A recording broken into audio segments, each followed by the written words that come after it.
José Milhazes fala da corrupção na Ucrânia. Lobo Xavier nega que Marcelo esteja a fazer um braço de ferro com Costa. Ricardo Arroja defende que os salários não podem aumentar significativamente sem que o faça primeiro a produtividade do trabalho. Ainda com a rúbrica Porquê é que não se fala disso? São os comentadores, como Pedro Tadeu e eu, Nuno Ramos de Almeida. Os comentadores. Eles analisam, eles debatem, eles opinam, eles influenciam, eles discutem, eles ensinam, eles divertem, eles manipulam. Eles viciam a República. Olá, cá estamos para mais uma emissão dos comentadores. Vamos começar por falar de corrupção na Ucrânia. O governo da Ucrânia anunciou uma operação de limpeza de corrupção com uma série de renúncias, de demissões. Eu fiz aqui uma contabilidade. Até agora foram expulsos 5 governadores regionais, 4 vice-ministros, 2 responsáveis de uma agência governamental, um diretor adjunto da administração presidencial, um vice-procurador-geral da República, 5 procuradores e o chefe do departamento de compras do Exército. Isto mereceu considerações de José Milhazes na SIC Merece Notícias. pelo menos um slogan, não é? Costa vai em frente, tens aqui a tua gente. Não comeces, tem lá calma. Bom, vamos então ouvir o que José Milhazes tem a dizer sobre este assunto. É preciso combater a corrupção também para mostrar às pessoas que em todo o mundo apoiam a Ucrânia de que os sacrifícios que estão a fazer e os sacrifícios dos próprios cidadãos ucranianos não podem servir para enriquecer meia dúzia ou uma centena de mafiosos que nem sequer têm problemas. Por exemplo, durante as festas de Ano Novo, por exemplo, o vice-procurador da Ucrânia foi para um dos países ocidentais, não sei se para o Mónaco ou para outro país qualquer, num carro de luxo que lhe foi cedido por um homem de negócios. Ou seja, quer dizer, e depois é sempre aquela das fotografias, todas espampanantes, a exibirem, digamos, a exibirem a riqueza.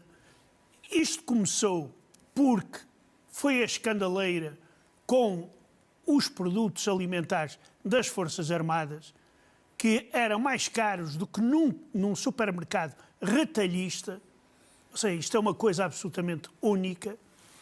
E é as Forças Armadas, quer dizer, ou seja, milhões que ali estão a ser, pura e simplesmente, roubados. Ou, por exemplo, o negócio com os geradores, em que um vice-ministro dos territórios recebe uma luva de 400 mil euros, exatamente para... E assim mancham toda a luta que está a ser feita pelos militares e pelo povo. Bom, este problema da corrupção na Ucrânia já é velho. Aliás, o próprio José Milhazes, noutra parte da intervenção, fala disso.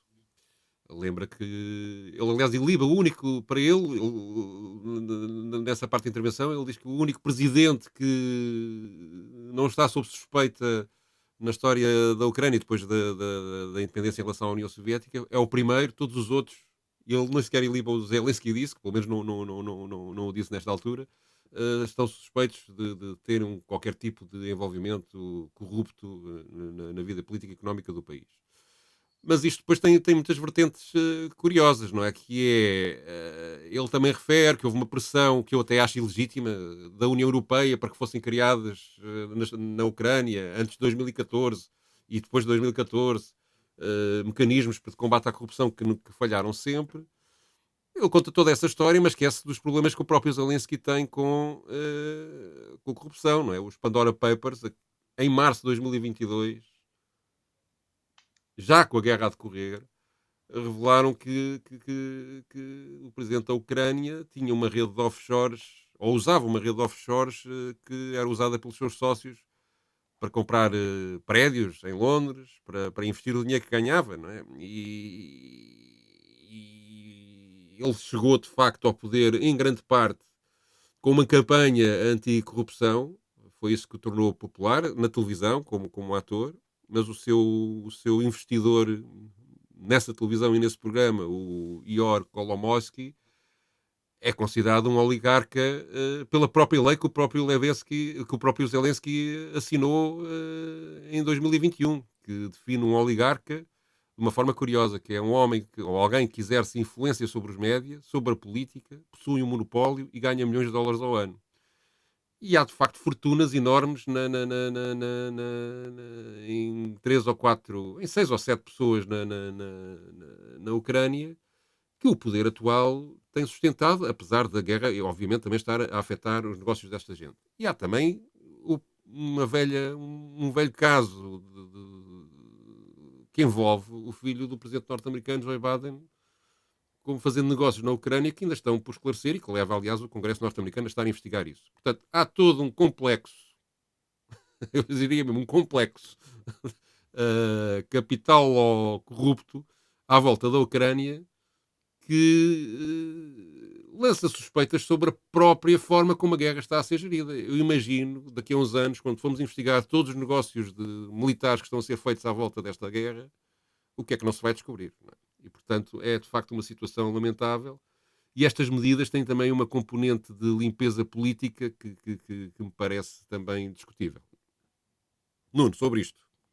Epá, tu já esgotaste em grande parte o assunto, quer dizer, eu estas histórias lembram-me um bocadinho aquela história que se conta sobre perguntarem a um presidente dos Estados Unidos, que diziam que era o Roosevelt, mas não é o Roosevelt, é outro qualquer, não batem as datas, o que é que ele acha do Anastácio Somoza, o primeiro, depois há o segundo, e ele diz, é um filho da puta, mas é o nosso filho da puta.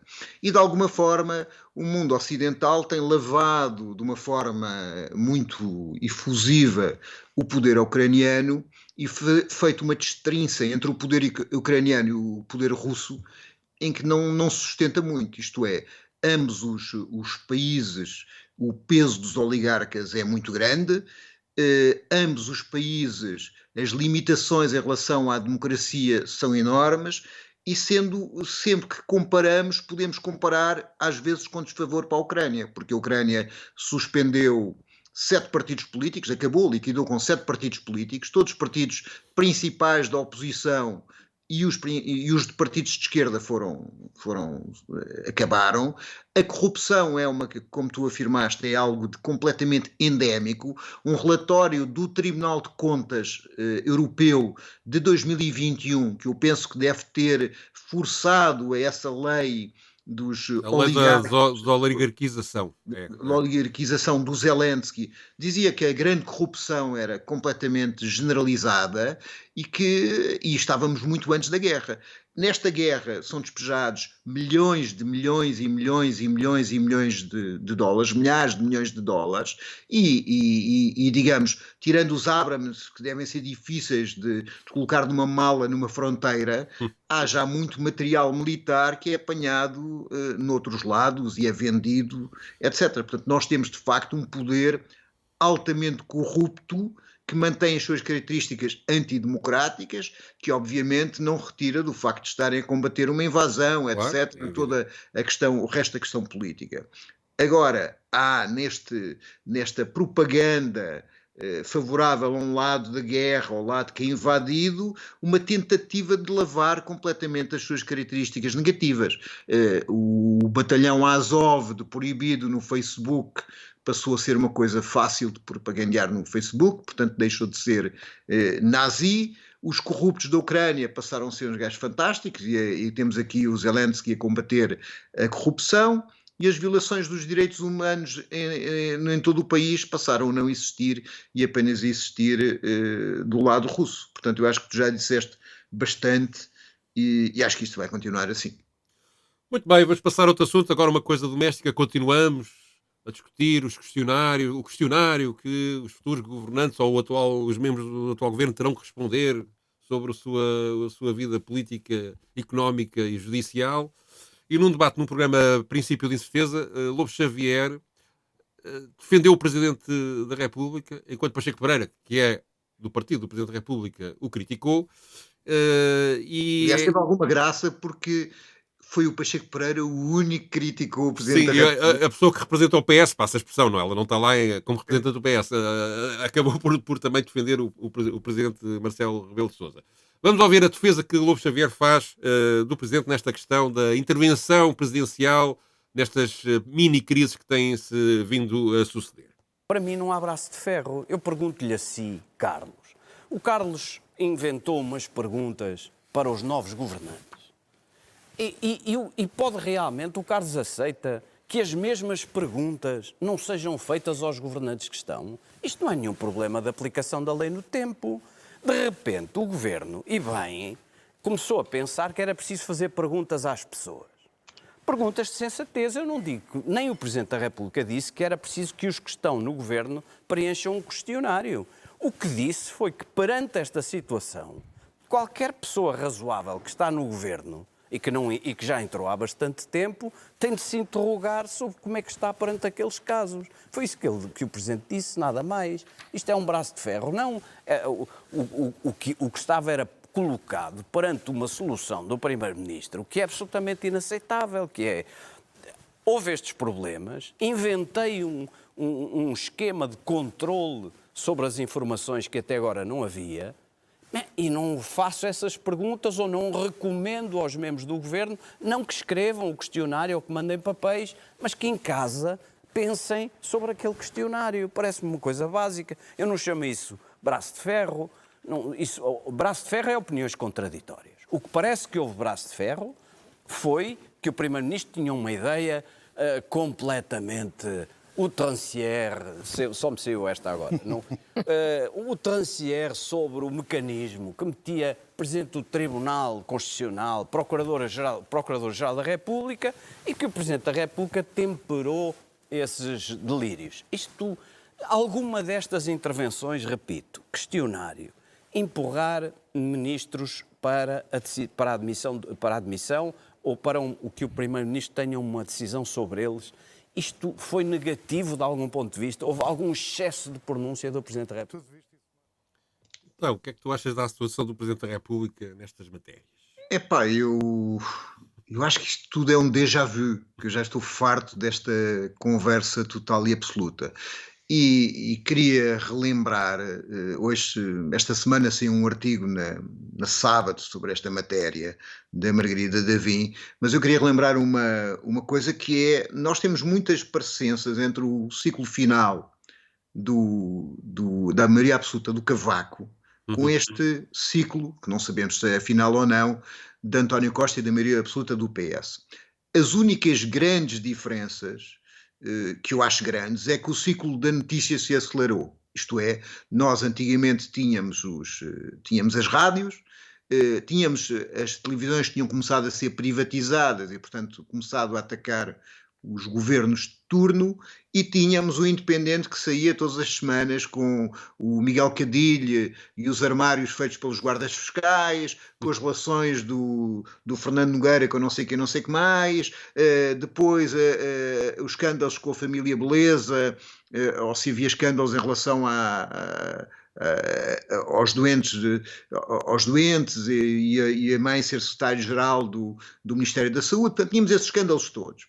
A grande diferença, do meu entender, era esta velocidade do ciclo da notícia, e a segunda grande diferença, e talvez a terceira, a segunda é que, do ponto de vista político, não passava pela cabeça de Cavaco Silva aceitar essas pressões, não é? Os ministros ficavam ou só saíam depois desse ciclo do ataque, não é? E o Costa parece que anda a andar para um lado para o outro conforme sopra o vento. Também as duas presidências eram hostis, tínhamos o Soares e agora temos o Marcelo Rebelo de Sousa, que embora pareça muito amigo, vai cozinhando o governo em lume branco. E a terceira coisa que eu acho importante é que temos hoje um sentimento de populismo muito exacerbado na opinião pública, que faz com que se confundam notícias e até investigações com condenações, o que torna a questão complicada. Do meu ponto de vista, de qualquer forma, esta crise só é bastante profunda porque existe uma crise social e política muito forte, embora alguns resultados não sejam totalmente negativos neste período, mas está-se a ver uma crise total e absoluta na realidade da sociedade sobre a qual esta se coloca. Isto é, nós temos situações gritantes, que é, por um lado, a inflação, e por um lado, a questão da habitação. Está-se a tornar obsessivo e quase impossível viver em Portugal para a maior parte das pessoas. E isso faz com que estas pequenas crises políticas se tornem mais profundas, e eu penso que é uma tentativa da direita de as cavalgar. Nós vemos agora Montenegro, porque tem uma sondagem, a mesma que lhe dava a maioria a Rui Rio nas eleições, das mesmas pessoas, não a mesma sondagem, claro. A mesma empresa. A dar o PSD à frente, não é? E ele já está a dizer, bom, se calhar é melhor dissolver a Assembleia, caso o PS não consiga, etc, etc. Pronto. Mas aí Marcelo Rebelo de Sousa tem sido lapidar a dizer que não há condições políticas para isso. E eu, sinceramente, não sou assim tão crítico em relação à atuação do Presidente, dentro do quadro ideológico que ele tem. Acho que, apesar de tudo, tem algum equilíbrio, mesmo nesta questão do questionário, parece-me ter equilíbrio. Mas há uma coisa que também marca uma grande diferença, para acrescentar à lista de que tu deste aí, em relação a essa época de Cavaco Silva. É que nessa época foi a época da chegada dos fundos estruturais, construção de autoestradas por todo o lado, houve de facto um evidente, eu não digo progresso económico, mas um avanço desenvolvimentista. No PFR.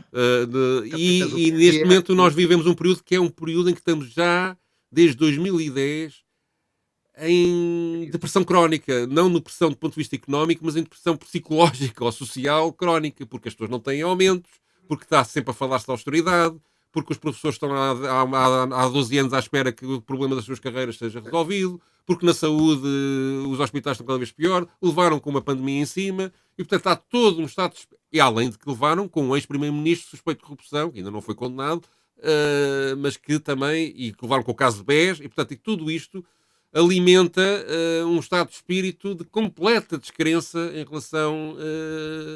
ou seja, eu creio que isto não afeta só a imagem do Partido Socialista, é mesmo a classe política toda, digamos, que acaba por ficar afetada, e que há uma grande descrença que isto depois beneficia. Aliás, as sondagens indicam isso, o Chega, não é? E, portanto, há aqui uma noção, provavelmente em grande parte injusta, mas uma noção de podridão de tudo, que provoca este estado de espírito. E depois há, de facto, um mecanismo mediático que multiplica isto de uma forma inaudita, que eu acho que é... Eu próprio já fui à televisão comentar a mesma coisa, umas 3 ou 4 vezes, e é sempre o mesmo caso, repetido durante uma semana. Depois, na semana seguinte, é outro, repetido todos os dias, várias horas. Portanto, isto cria uma pressão, digamos, amplifica de uma forma tão grande aquilo que à partida podia ser um pequeno caso resolvido de uma forma rápida, numa dramatização que só aumenta a polarização do discurso e a vontade de romper com tudo. Portanto, mas isso é a sociedade que temos hoje em dia, e não vejo também forma, sinceramente, de alterar isso de uma forma eficiente. Não é? Eu acho que há aqui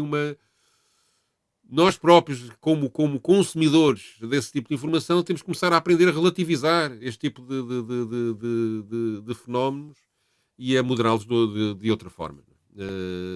Neste momento não vejo outra solução para isso. Bom, vamos mudar de assunto? Vamos, e espero que para a semana não estejamos no mesmo, que senão eu ponho o gravador e ponho assim, olha, depoimento anterior. Vou repetir. Então, desta vez vamos falar, houve uns números sobre a situação económica do país que mereceram o comentário de Ricardo Arroja. Os números são relativamente favoráveis em relação àquilo que seria esperar sobre a situação económica, mas ele não deixa de fazer alguns comentários críticos à forma como o país é gerido, e à própria maneira de resolver os problemas que temos. A economia portuguesa, porventura, não está a gerar os ganhos de produtividade que permitam que os salários cresçam a maior ritmo. E, portanto, eu percebo o ponto de vista de que é necessário lutar pela valorização dos salários, porque, obviamente, se os preços estão a aumentar e o poder de compra real das famílias está a diminuir, é natural que as famílias queiram aumentar os seus salários, porque os salários são a principal fonte de rendimento em Portugal. No entanto, é preciso depois que as empresas assim o consigam sustentar.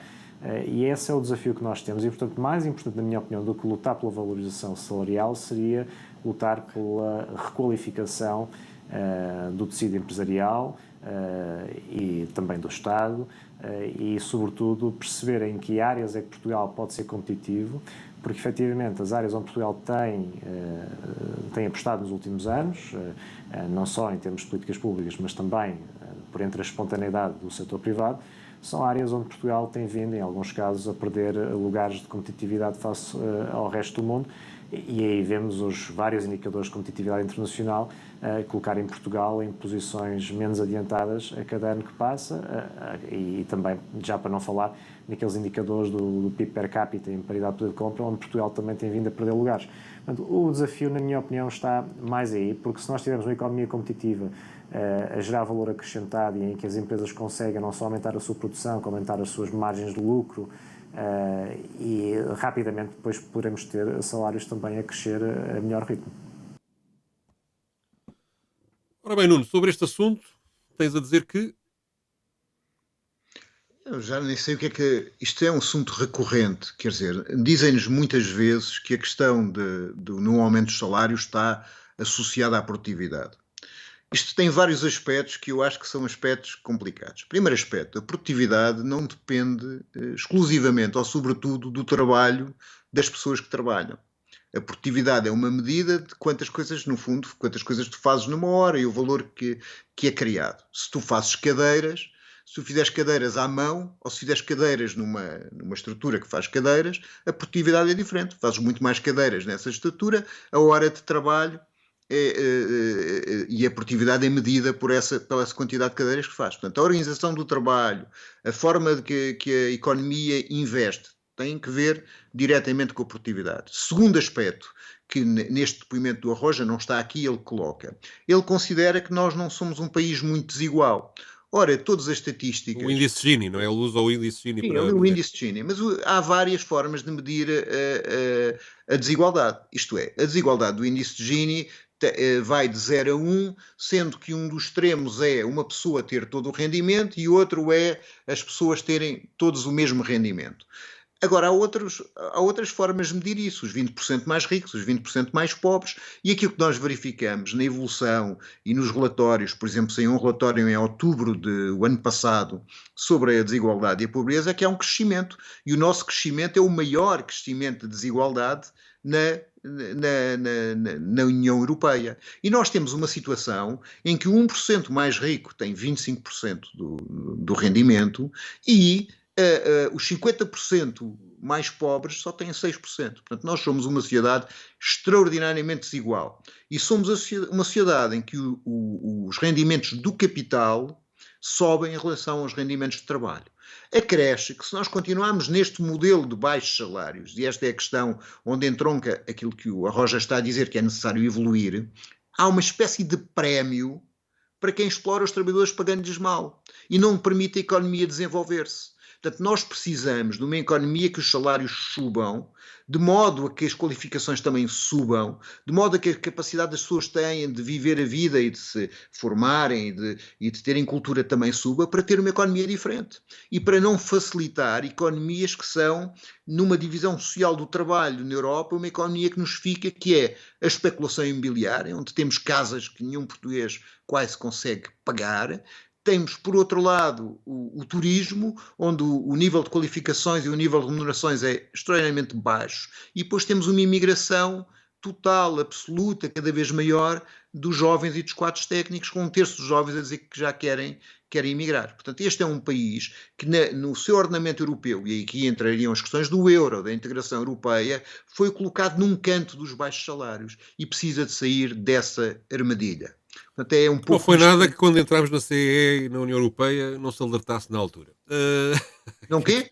Não se alertasse na altura que iria acontecer isso, não é? Sim, mas é assim, até aliás, lembro-me de uma expressão que era... O euro é um caso evidente. Desde que nós entramos no euro, estes 20 anos, nós crescemos 1/4 do que aquilo que crescemos nos 20 anos anteriores. Sim. Portanto, quer dizer, não se pode dizer...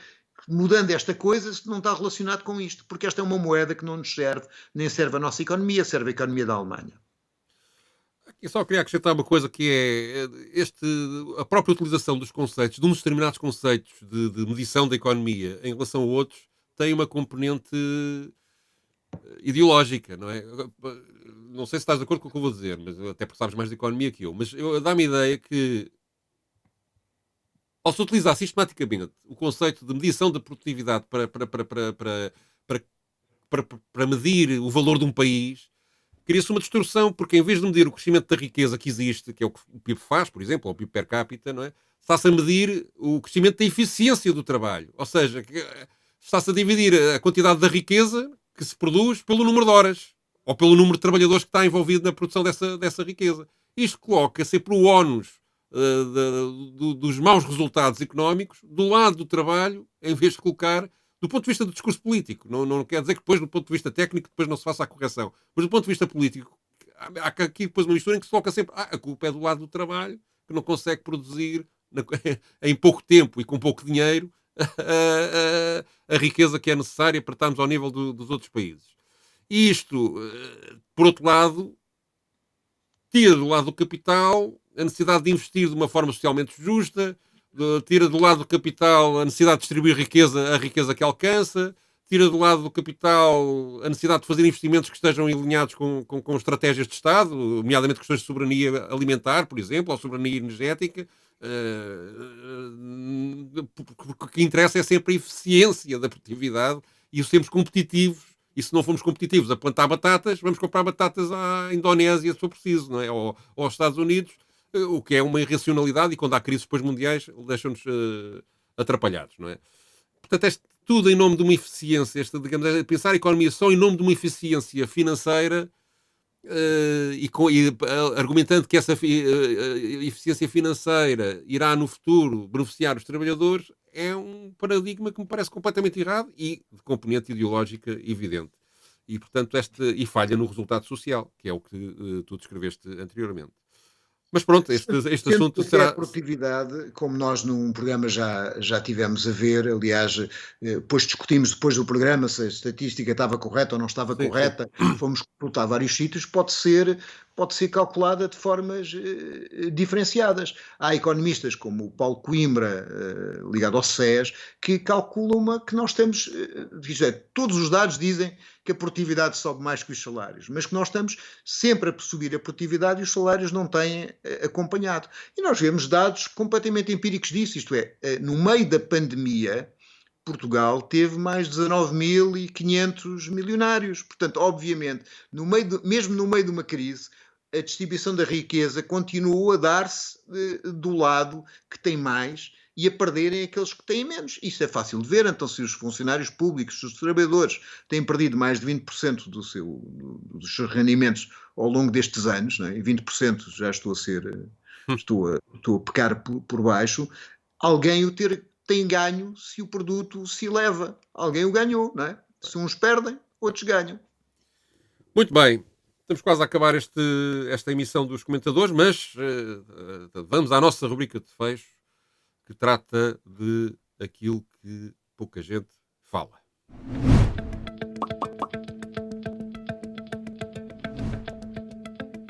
E porquê é que não se fala disto? Fui buscar uma notícia do jornal eletrónico Observador, que está titulada desta forma: o PCP questiona a Ministra do Trabalho sobre um alegado caso de assédio moral na Vigexpert. A Vigexpert é uma empresa de segurança aqui vou ler aqui um destaquezinho que é dado. A dada altura colocou, onde é que eu tenho isto? Colocou um trabalhador a trabalhar num parque de estacionamento durante 8 horas numa retaliação. Aqui está. Vou ler o destaque que o Observador fez. Em retaliação, a empresa criou um novo posto de trabalho que consiste em guardar 3 lugares de estacionamento privativos da administração da empresa entre as 0 e as 8 da manhã, entre a meia-noite e as 8 da manhã, obrigando durante as 8 horas a estar de pé, ao ar livre, ao frio e à chuva e sem acesso a instalações sanitárias. Isto porque, supostamente, o trabalhador não cumpria as ordens da forma que lá a empresa queria. As ordens era trabalhar 12 horas por dia. Sim. É curioso, de facto, que este tipo, digamos, este tipo de casos individuais que acaba por chegar à comunicação social e ter alguma relevância, mas não suscita no mundo do comentário político uma reação minimamente proporcional. Os problemas com as empresas de segurança de subcontratação, contratação a prazo, exploração desenfreada dos trabalhadores em termos de horários de trabalho, são uma coisa que todos nós, basta entrar num serviço público qualquer, onde está à porta um trabalhador deste estilo, deste serviço, a trabalhar e falar um bocadinho com eles para perceberem que é uma vida de precariedade e de insegurança no trabalho que é completamente inaceitável numa segurança. Numa sociedade civilizada, exatamente. E, portanto, este tipo de problemas passa ao lado, quer dizer, é referido de uma forma muito, muito, muito ténue na comunicação social. E eu acho isso de uma injustiça muito grande em relação a estas pessoas. Nuno. Eu acho que infelizmente não. Isto é, infelizmente é mau que seja uma pessoa, mas infelizmente não é só uma pessoa. Isto é, os casos multiplicam-se. Nós tivemos o caso daquela trabalhadora Cristina Tavares, que foi colocada a carregar pedra, humilhada pela administração para conseguirem despedir, porque tinha um filho doente, basicamente por isso, e foi ganhando na justiça, mas estas situações repetem-se porque o poder da parte real está na entidade patronal e cada vez menos os mecanismos que compensam isso, que davam prioridade às queixas dos trabalhadores, valorizavam o que os trabalhadores diziam em detrimento daquilo que é da lei do mais forte, não estão a funcionar. E isso aconteceu durante a Troika, com a alteração de alguns dos procedimentos do ponto de vista da Justiça do Trabalho, acontece pelo facto de na Inspeção-Geral do Trabalho não ter gente suficiente e acontece sobretudo pela inexistência de contratação coletiva, porque tem que haver um quadro legal, geral, que os trabalhadores possam negociar de regras que são escritas do que é o seu trabalho e estão escritas tão claramente que as empresas que fujam a isso serão obrigadas a ter multas e procedimentos legais que seriam graves. Não pode ser a lei do mais forte e cada vez mais isto parece a lei da selva no caso do mercado de trabalho. Sim, senhor, e assim encerramos mais esta edição de Comentadores. Até à próxima, uma boa semana. Os Comentadores.